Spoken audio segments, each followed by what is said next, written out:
Okay, you should be all set. Great. Thanks a lot, John. Yeah, no problem. All right. Thanks, John. Have a nice weekend. Thanks. Have a good one. Have a great weekend. Okay.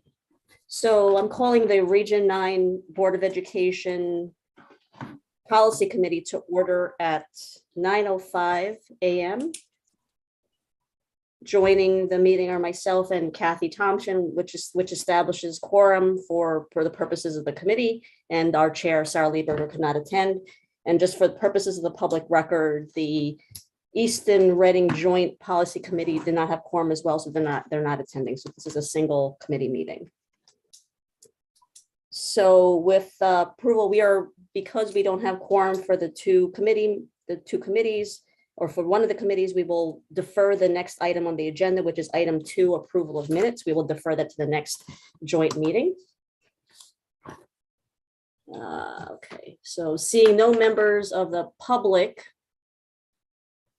I will move on to committee member comment. Kathy, I don't know if you have any comments. No. I don't either. Okay, so moving along to item number 5, discussion and possible action items. Policy review process, administrative updates, and model policy review.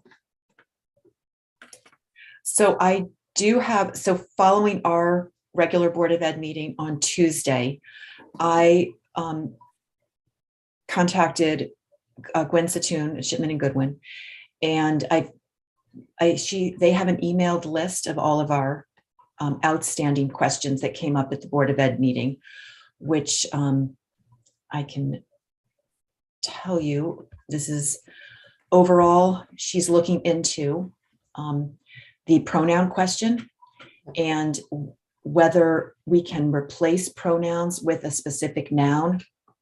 For example, designee, employee, student, in lieu of using a pronoun. They're they or they/he/she. So she has not, I have not heard back from her on that. I have not heard back from them yet, but they said they would give us feedback before the end of day on Monday in preparation for our special meeting on Monday evening.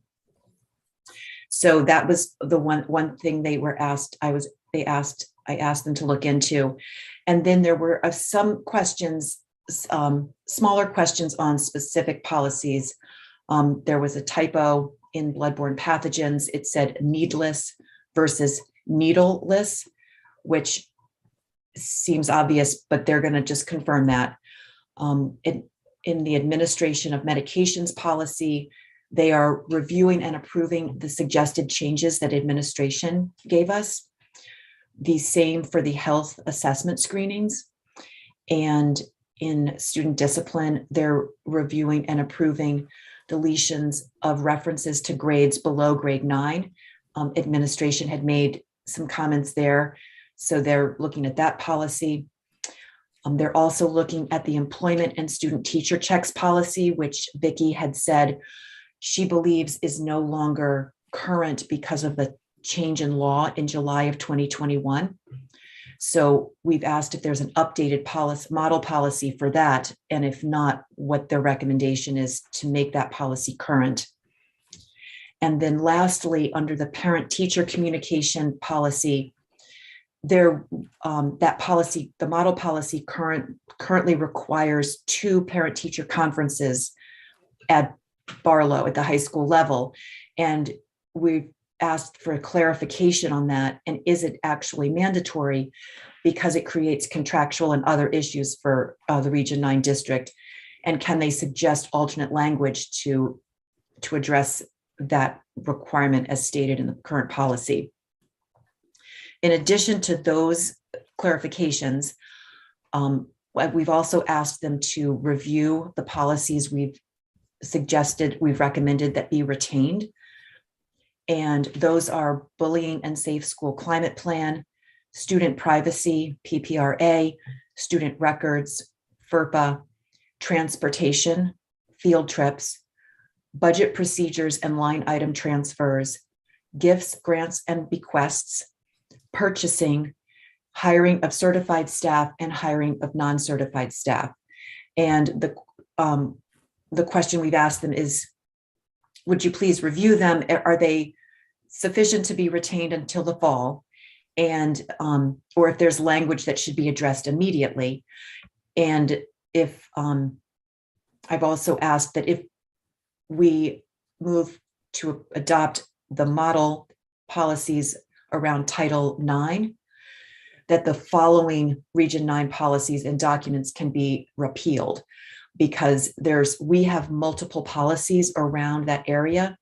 So just to get clarification to, if we adopt the new Title IX model policies, can we repeal 4118.1, 4118.1A, which is actually a regulation, 4118.1, which is a policy and an appendix, and then 4118.1, prohibition of discrimination and harassment, as well as 5145.44, which is sexual discrimination, harassment at work, which includes forms, appendix, and regulation, and then 5145.51, sexual harassment.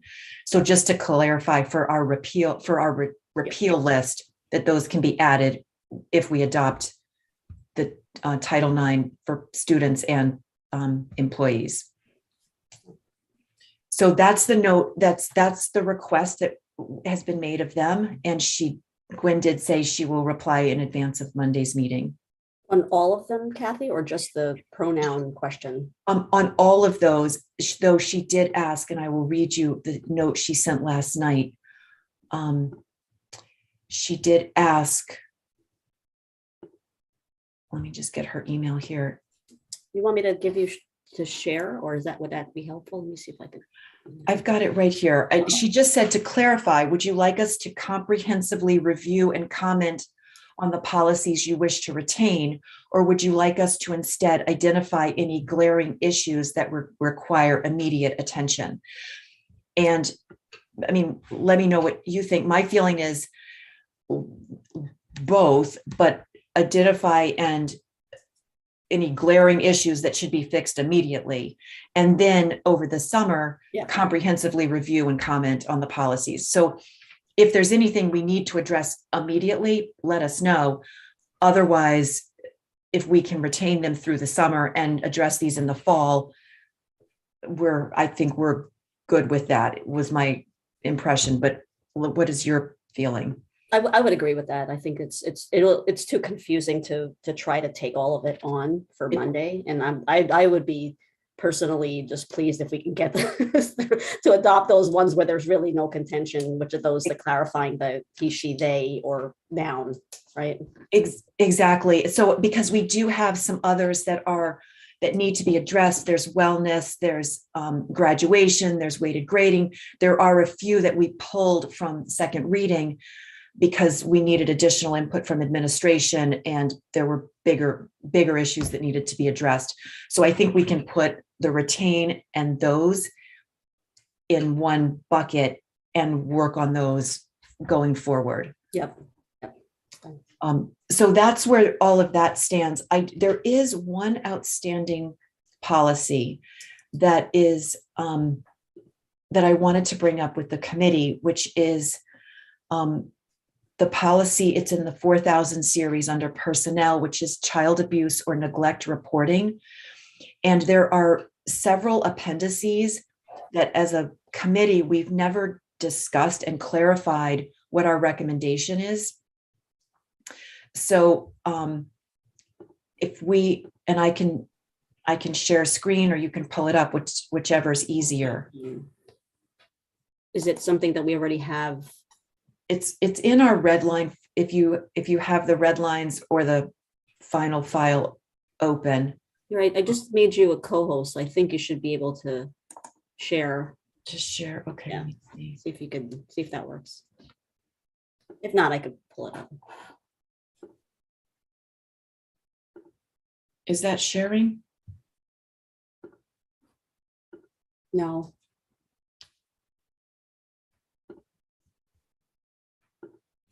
Oh, no, I see it.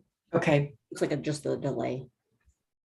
So this is the policy, and I had made the note earlier to committee to recommend optional appendices, which ones we still need to do that. So if you go through the policy, there's comments around the pronouns, which we're addressing with Shipman and Goodwin. And it's quite a long policy. So if you go down to page, these are all his, her, and then head of school versus principal. And I do want to remind me to come back to that. So I'm just scrolling down so we can just see everything.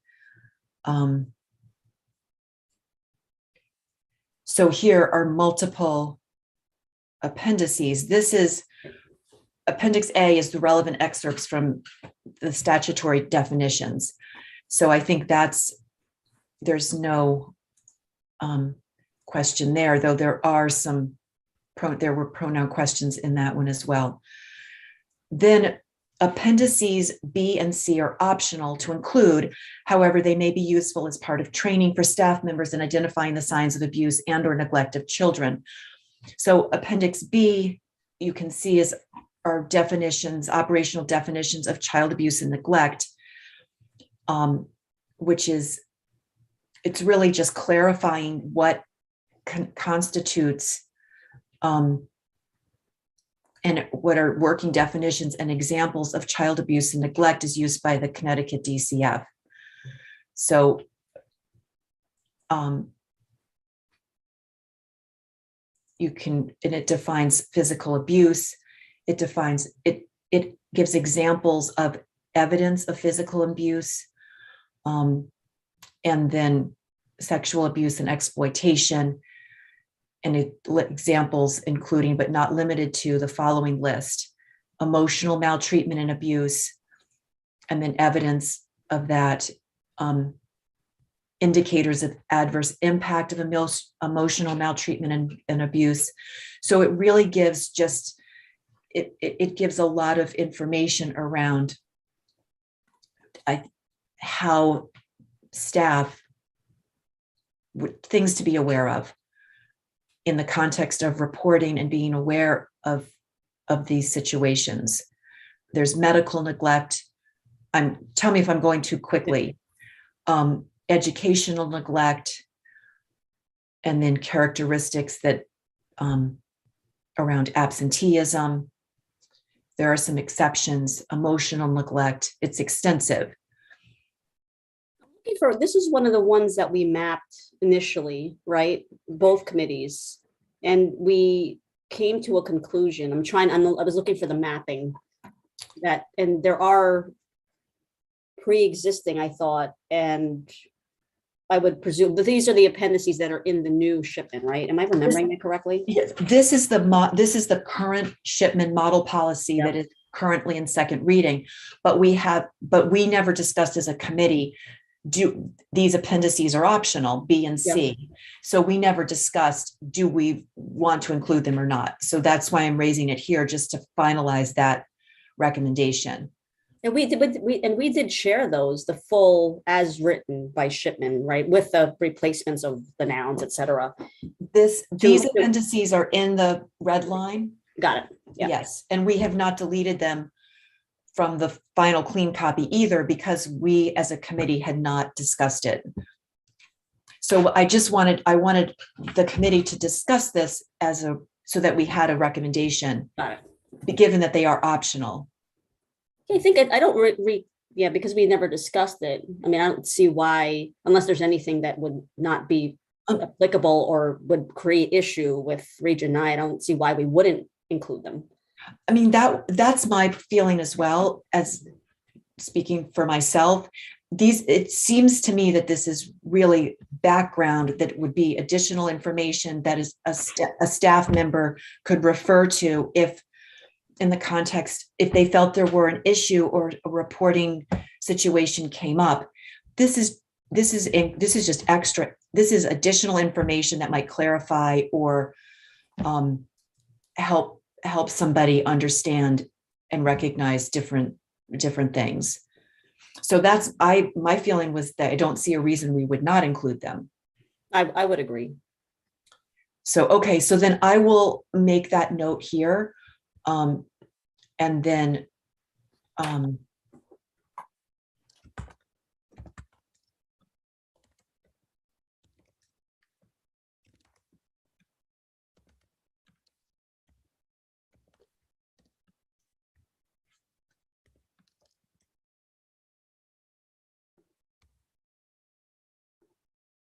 so then I'll correct that in the final clean copy as well. Okay. Kathy, a question with respect to the pronouns, right? The clarification from Shipman, from Gwen, is that we kind of pose multiple options, right? Replacement of using a proper noun, right? Head of school, et cetera, student, or just doing a mass replacement of replacing they, them to he, she, they, them, right? Yes. Okay, got it. So really it's really up to Shipman to say what's the preferred, or we're kind of asking them, what do you recommend, right? Well, we didn't ask, what do you recommend? We asked, are they okay? Okay. Either scenario, right? I just want to clarify if it's, yes, I'm thinking of the workload for the committee specifically, right? In terms of one feels like it's easier than the other from an administrative standpoint, right? You know what? Let me clarify that with Gwen, because I was very specific around the replacing the pronouns with a proper, like with a noun, employee, designee. So let me clarify with Gwen the second option, which would be they, he, she, Yep. or them, him, her. I will clarify with Gwen today that she will consider both of those. Great, thank you. I think that I've been just trying to think through Monday's meeting, right?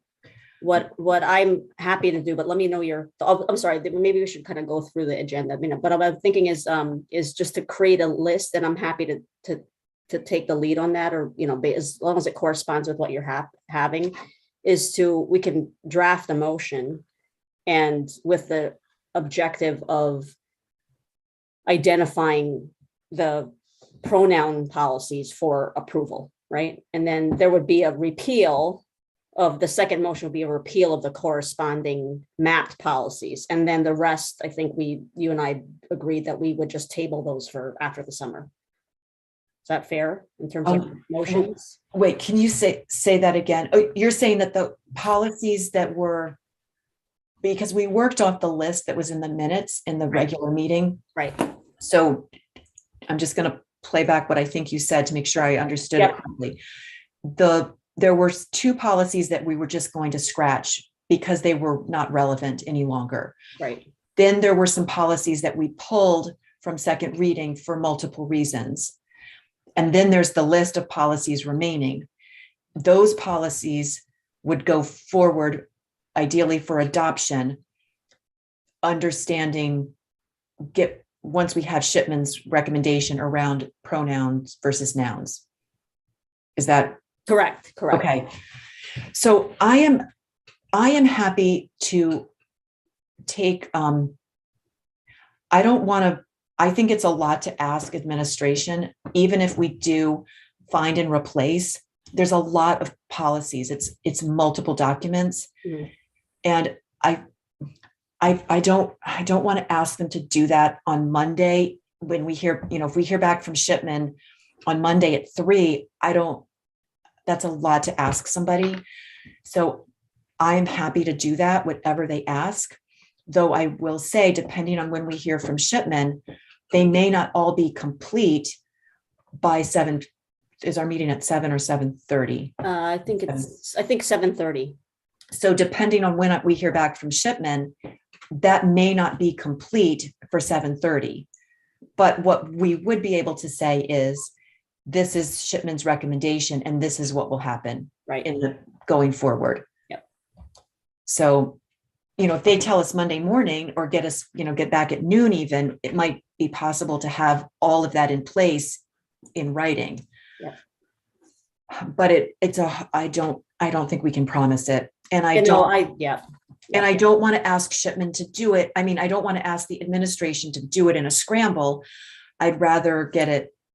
I don't mind handling it, and I'm happy to do it, but I don't want to be able to promise, I can't promise it for Monday night that it'll be in place. What I can promise is that it will be in place like Tuesday. Okay. But I think that's fine, because I think that tell me if you disagree, but I think just based on our discussion the other night, the board's discussion, that we would then, as long as we can confirm, right, it can still be conditional upon the committee making the final changes, right? So that's just more of the clarity around. I mean, we were ready to, I think, approve as is with the condition. right. It's just, why not wait a couple days? That's kind of the way, I thought there was consensus. So But I thought so as well. And I got the sense that there were people who were more comfortable with using a noun instead of they, he, she, that seemed just simpler and more, and it was just clear. But what was your sense? that's a great point. There were people, certainly,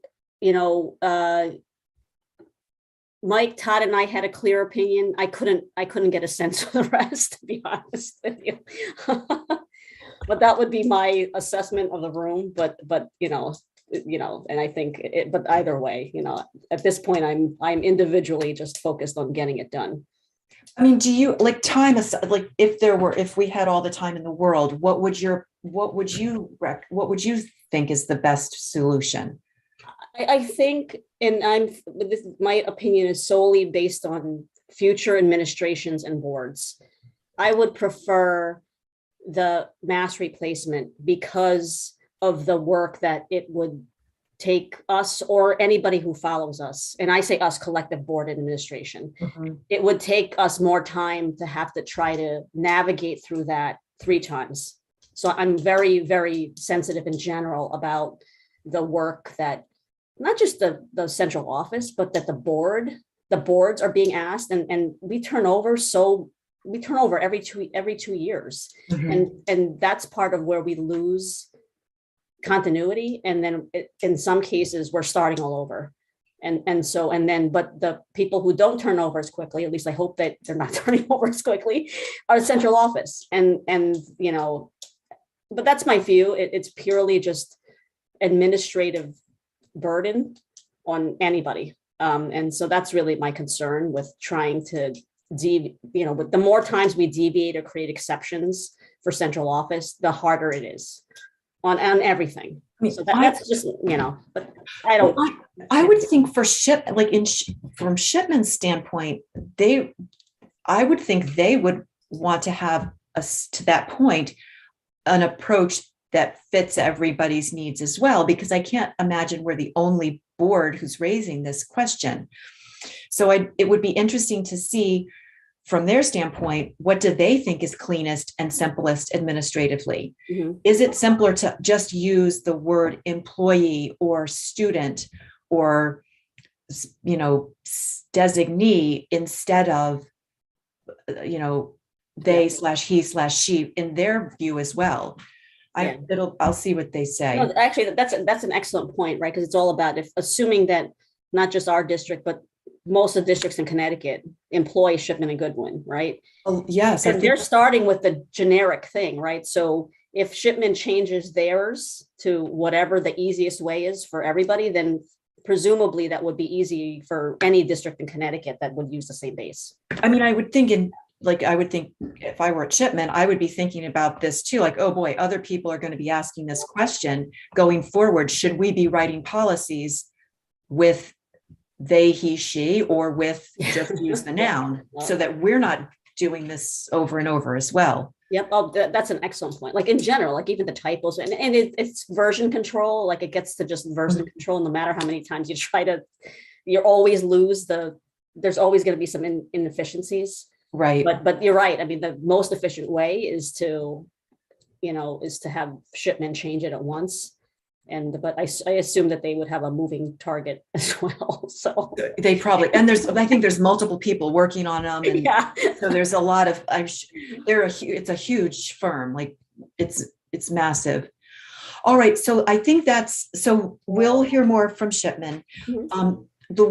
The one thing that would be very helpful is to go back through our repeal list and double check that, because we haven't looked at it for a while and we have pulled some things out. And could you help with that? Yeah, absolutely. To like just double check that our repeal list aligns with the current, like I've just updated the red lines, the red line file, if you work out of that red lines file. If there is the latest, remember that file that we had with the mappings?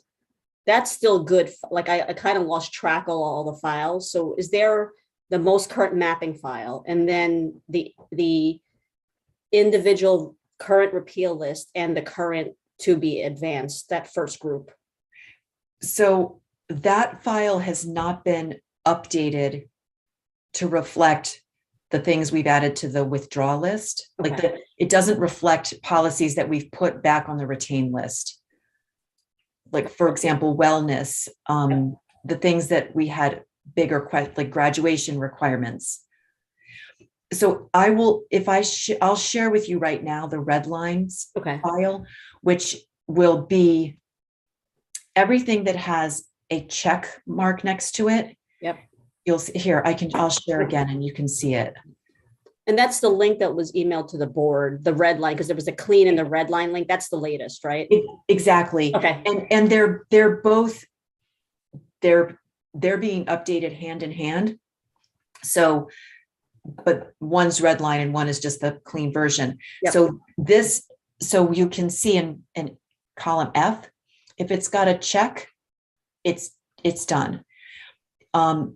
The blue ones are regulations. I just highlighted them to make clear it's not actually policy. Like this one now, I'll take the highlight off because there's no more outstanding questions. We've recommended the appendix B and C be added. Employment and student teacher checks, that's being updated. That was one of the Shipman questions. Administration of medications, it's finalized, but Shipman needs to confirm the revisions. Graduation requirements, this actually should be turned to yellow because we don't have that finalized. That needs additional administrative input. Yep. Shipman is confirming health assessments and student discipline. Wellness, we withdrew. Oops, sorry, that pops up like that. Credit for online courses. There were those issues around clarifying the language around who pays. Limited exemptions was stricken, I think is the correct term. Parent and family engagement, Title I, that's a bigger issue that needs to be revisited. Parent-teacher communications, that's the two comments. Weighted grading, that would actually be in the withdrawn category now because there's a lot of issues around that. That was discussed the other day. And remember Karen was like identifying ones that we're just completely going to withdraw because it's not appropriate. That's in contrast to what we're highlighting in yellow now, right? Because these are just things we're going to table for various reasons. Well, this one is just being stricken. Oh, got it. The not policy. Is that the only one or were there two? There were two. There's right? This one and then sunscreen. Oh, yeah, that's right. Okay, because of the age. Yep. Where is that one? Here's I'll go back and then the mapping, because if I use this, if you're synchronizing the red lines and the clean file, then I will use both of these to update whether or not there's a corresponding existing policy. And those would be what we would move to repeal on Monday. Yes, and the retain list will be expanded because we have to retain graduation requirements. We have to retain wellness. I don't know if there's a current policy for credit for online courses and remote learning. That may just be in the works. Limited exemptions to in-person is just being stricken. Title I would be a retained. And then parent-teacher communication, whatever we have there would be retained, and weighted grading would be retained. Essentially just refreshing the master list. Exactly. So that Yep. this is all of these with a check mark are adopt. But then we just need to make sure that our repeal and retain lists are current to reflect these adoptions. And that list hasn't been updated probably in like about a month, right? It hasn't, yes, Okay. it has not been Yeah. updated on that other file. I've been working strictly from this file. Got it. Okay. And then we'll get up, some of these will be updated when we hear back from Shipman. Yep. You know, employment and student teacher checks. Shipman may say, here's a new policy, but even then, you know what, even then we won't have time to review it. So that's going to happen. That's going to stay on the withdraw page. Okay. So it sounds like, I think then if I will do that, update the mapping. And then it sounds like let me know if this makes sense. There's two motions at the minimum, right? Well, one is adopt the second read, you know, with pending pronoun replacement. So I'll come up with wording on that. Of the following, yeah. And it's this list basically. Yep. And I guess, do you think we should go back to the list that was in the minutes that are numbered? That's a good question, right? Because everybody, you have the new numbering in here in this sheet, but the minutes, I'm looking at it now, the minutes have, oh, I see, there's mapping, there's old, but these are the old policy numbers. Or are these the new? Well, no, are you looking at what's in the minutes? I'm looking at what's in the minutes. Which was 1 through 70 something. Oh, hold on, let's see. Oh yeah, never mind. Looking at the wrong list. 1 through 69. So I don't think those are linked to anything. That's just that's just listed in order. Yeah, I'd rather use what we have here. So these numbers though are not just, it's a 1,000. These don't have numbers either.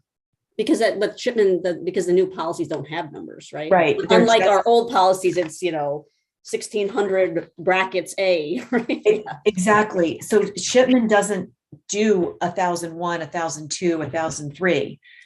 They just have the 1,000 series and then they're named. But the list of the 1 through 69, look at the minutes. Is that everything? Do you remember? And I could look back at our mapping, but that's theoretically, or is that everything less the ones we agreed were contentious and needed to get tabled? That's what went to first reading.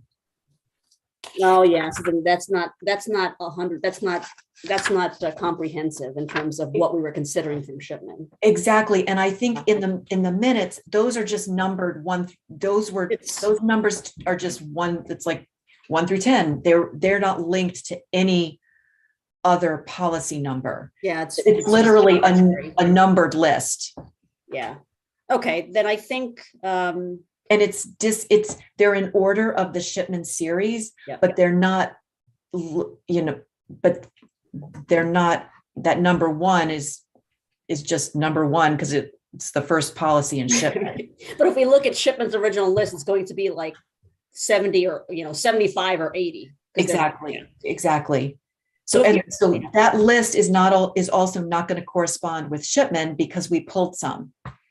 So I think if you're okay with this is probably what I'll do, is that original Shipman list, let's just call it 80. I'm not sure what the number is, but it's 80, right? Then we'll say, okay, here's the 80. Because we probably need to level set everybody on this, right? Because this is very confusing. So we started with 80 from Shipman.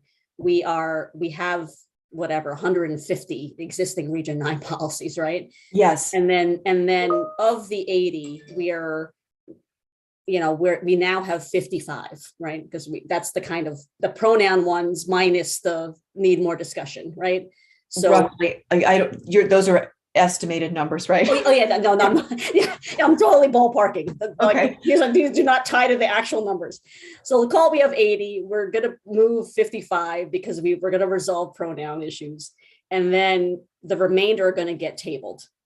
And then so that's kind of the summary. Then we have 150, again ballpark, Mhm. existing Region 9 policies. Of those, I don't know, I'm making it up, 60 are going to get pulled because they're getting or they're going to get repealed because they're being replaced by the 50 something, and then the corresponding whatever, let's just call 100, are going to get tabled along with the new shipment policies. I could probably put like a summary together on all of that just to level set everybody. Okay, that would be great. I think it does get it does get confusing, and I think these spreadsheets are, because we've worked with them so much, we're very familiar with them.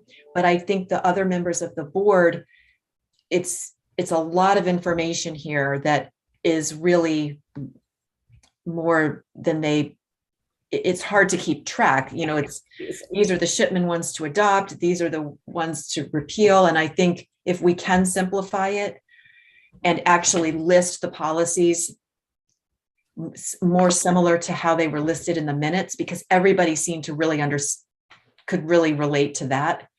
Yeah. So we're pulling sunscreen, we're striking this one, I think that was easy for people to refer to. Yeah.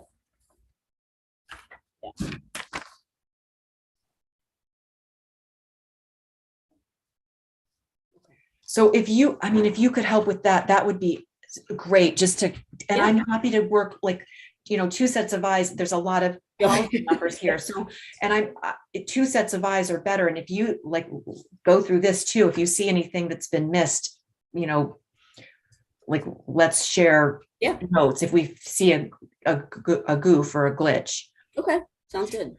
But I think I feel like on Monday, we will have all the ducks in a row with Shipman. We will have an answer on the pronoun question. And we have now a very clear list of retain and repeal and adopt. We won't have any more outstanding questions. And Kathy, you have a view on, to the extent that we get clarity from Shipman on the 7 or whatever the actual number is, of where the minor clarifications, like the qualitative questions we discussed earlier during this call, do you think it's worth trying to get those through passed because they're already in second reading, or do you want to just table those as well? Do you mean the ones that, let me just pull up the list again. I guess the yellow ones, right? Well, there was that typo in bloodborne pathogens. That's easy. Then there's administration of medications, health assessment screening, student discipline. Those are things that Shipman's going to review with us and confirm that they're okay. I think those, if Shipman says you're good to go, I would keep them in second reading. It's the two that would be tricky would be the employment and student teacher checks. If they say, oh, you're right, we should have updated that because it doesn't reflect the law of July 2021. Right. And the parent teacher communication, which is, if they tell us the new law states you must have 2 conferences, that's a very significant issue for us. So those are the 2 that I think could fall out based on what Shipman says. The other 1, 2, 3, 4, I think should be good to go. Okay. So stay in.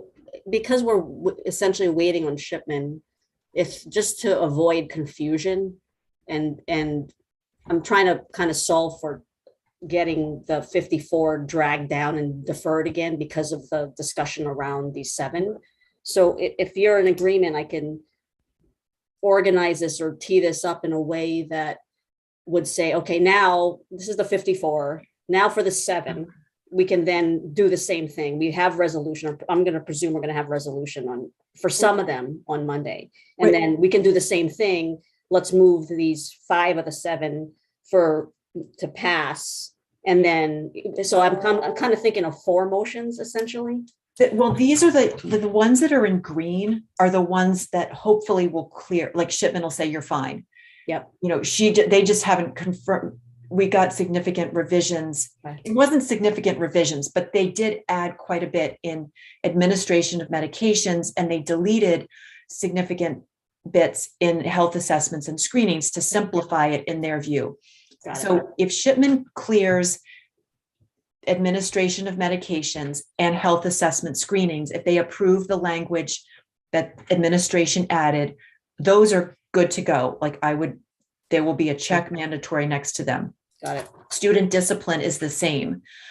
And it's really going to be the ones that are still in yellow that would be the, student teacher checks. We withdrew that one. Graduation requirements, I think that needs to go to withdraw as well, just because there's a lot of changes in that one as well. Okay. And then sunscreen, we're pulling. Wellness, we know where that stands. And then the rest of them need much more work. Those are not going to go forward. Those need more work.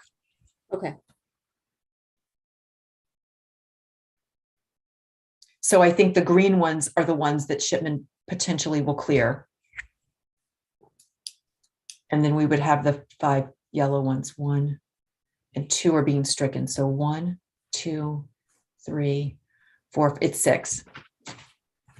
So I could use those lists that you have, the clean and the red line, that's updated, or would that be updated by Sunday? Because I could work on it on Sunday. Yes, well, this red line is current as of this moment. I haven't gone from this red line to the final because I'll wait till we hear back from Shipman on that. So this red line, I can share it with you right now if you'd like, you and Sarah. This one's current as of this minute. Okay. Yeah, because then I could work with that, and if I'm confused, I'll just send you a note and say, okay. Oh, okay, I'll share that with you guys right now. Okay. So I'll use that one to update the mapping and prepare the summary of the counts. All right, why isn't this, it won't let me share. I can't add you. Oh, did I? Let me see. Oh, here, I got it. Okay.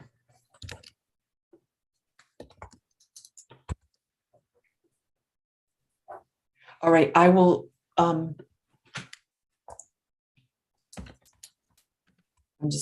send this to you right now.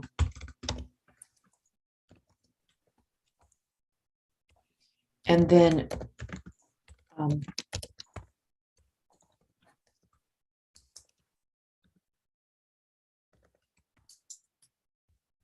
I sent that.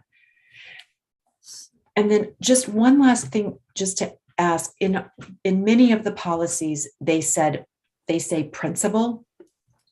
And since we don't have a principal, we had gone in and added head of school / principal. And that's how it is throughout all the policies where principal is used.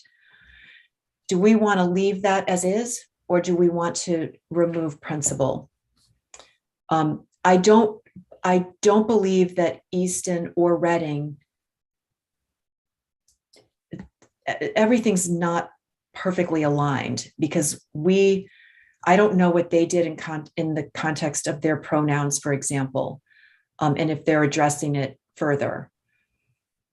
There are questions that we raised with Shipman that are still in the works, but Reading and Easton have taken their policies to second reading without those inputs from Shipman.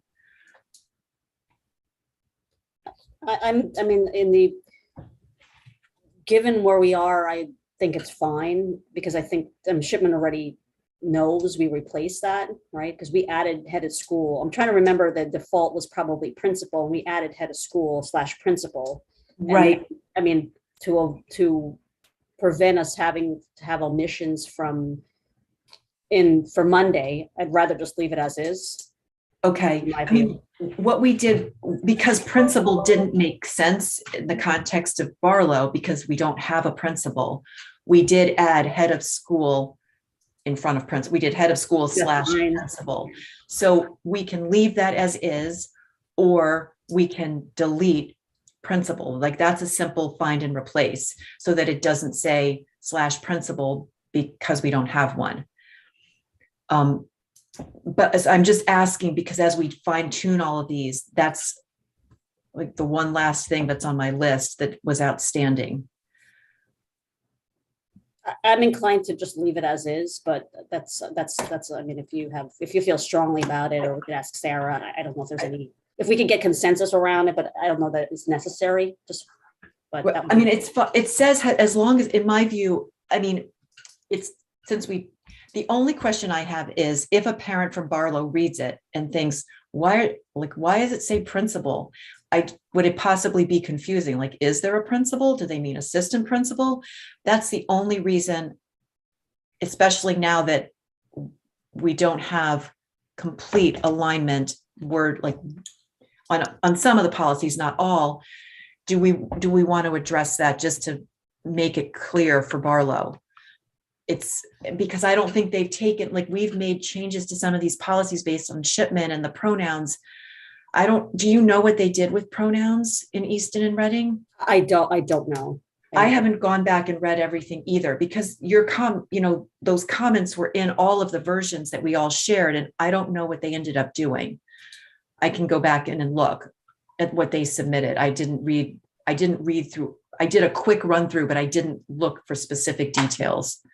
Yeah, I don't know either, to be honest. So, I mean, I think that my view is leave it as is for different reasons, but it sounds like you prefer to replace it, which is totally fine. No, and I think there's no wrong. Neither of them are wrong is the thing. They're both right. They both work. So that's my only thing. Would a parent feel, or anybody reading it wonder, do we have a principal, or that's my only question. I didn't realize there was a head of school at Barlow until the fall when Adeline went. I thought it was a principal too. Like, I didn't realize it was a head of school. and that's why I don't know if people will be like, I don't know. I honestly don't. The average person is probably not going to really pay attention to it and assume that if it's slash, it's the same person. And okay, if they ever change the name of the person. So you know what? And that's probably, there are some of the model policies where the very long ones where they define principal as the lead administrator at school. So it does cover that in some of the policies, but it doesn't have that preface in all of them. So let's just leave it. Let's just leave it. I think it's just, as long as it's clear. That's just my question. That's why I'm raising it. As long as it's going to be clear to everybody who it is, then I think we're fine. Okay. All right. So that's all right. We are so close, Cheryl. I'm so excited. We've got a ton of policies here. Yeah, no, I think it's great. I mean, I'm just looking here. It's like two. Now, some of these are regulations, not policy, but we are, they are important ones. I mean, they're mandatory practices, or most of them are mandatory that we have something in place around that. Not all of them, but some of them are. And then keep me honest, we agreed, I think there was definitely consensus on Tuesday that if it's a check mark and it's a regulation, we were going to adopt it anyway, right? Yes, that's what I understood as well. Yep. Okay, great. Because then I'll just put those on the final list. You know what? There is one more. I'm going to just raise this one more time because it is the search and seizure policy.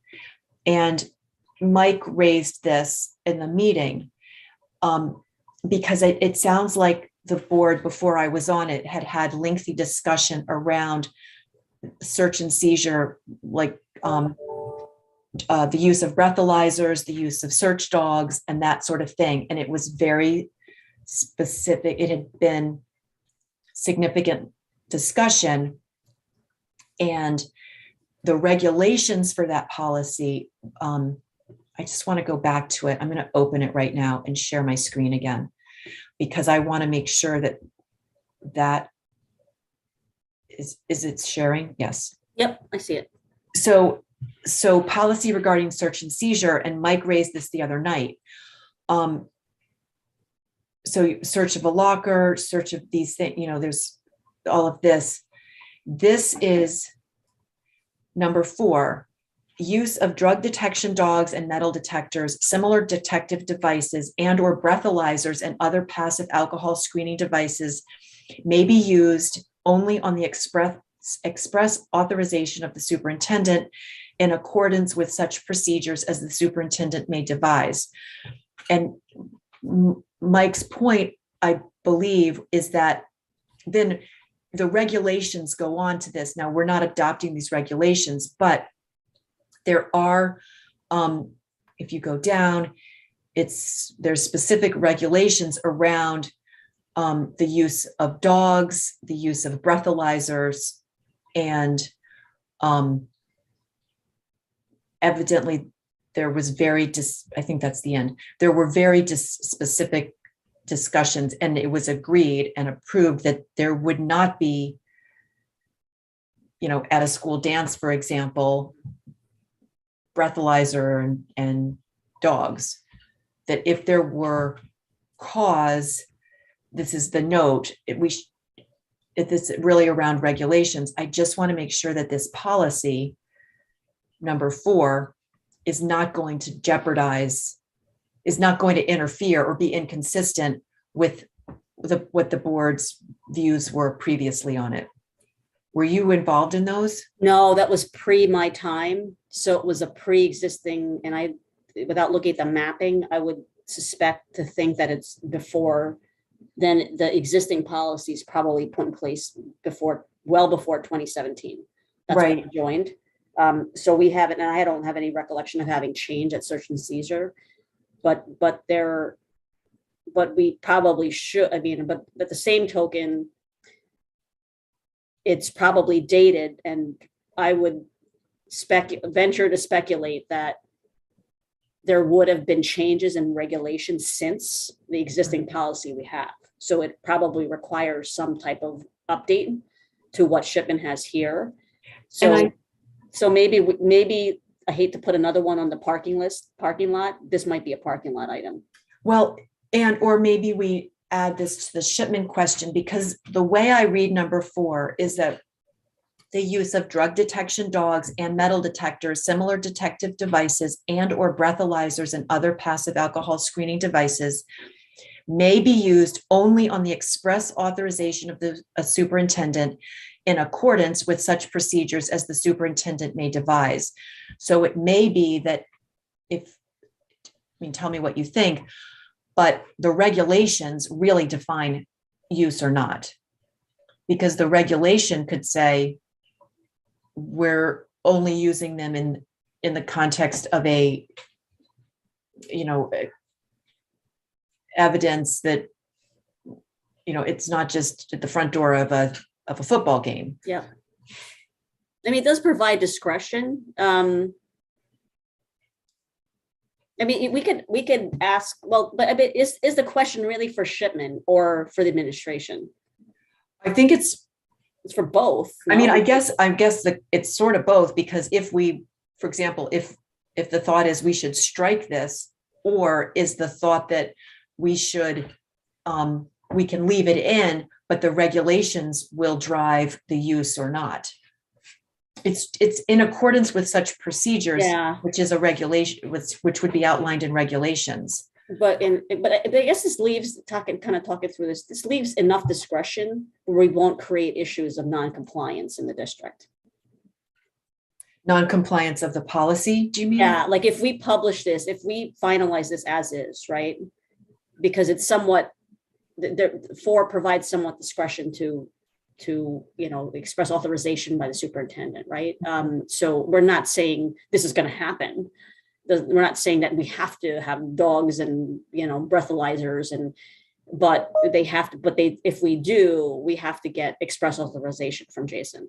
Well, and I think the in accordance with regulation, with procedures would be, this is, for example, it would only be in the case of probable cause, Yeah. or in the case of, we could be very specific. And I think that was the discussion. My understanding is that was the previous discussion the board had around those regulations. So, Okay. So I think we're landing on that it's still consistent with what we have in substance. it sounds like this policy is okay and gives latitude.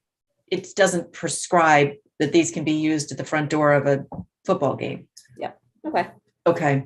All right. So I think I just wanted to raise that because No, Mike that's fair. raised it the other day. Okay. All right. Well, I think that's everything I know of. Do you have anything else that seems to be outstanding? I don't. Okay, so I think that we're item 5, and we're going back to the agenda. Any other committee member comment? I think we made all the comments we could possibly make. I have no more comments. Okay, so move to adjourn. Concurrent? Hooray, I second it. All right. Let me just make sure stop, and it's streaming to YouTube. So I think we're all set. All right, thank you. I will make sure that every